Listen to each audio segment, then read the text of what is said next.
years, 9 months, and 24 days time. Ba talaga? Mali yan. Kaya ko ginawa dito yung proposal. Dito kami nagkakilala. Dito kami nag-away.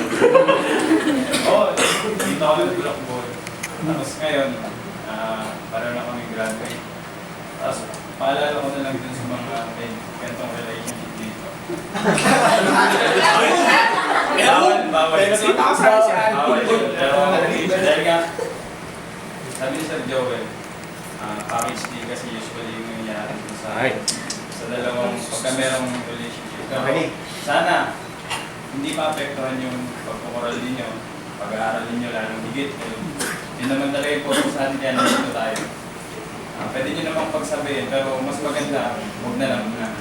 Okay. Salamat sa lahat. Nag-prepare kami ng food dito.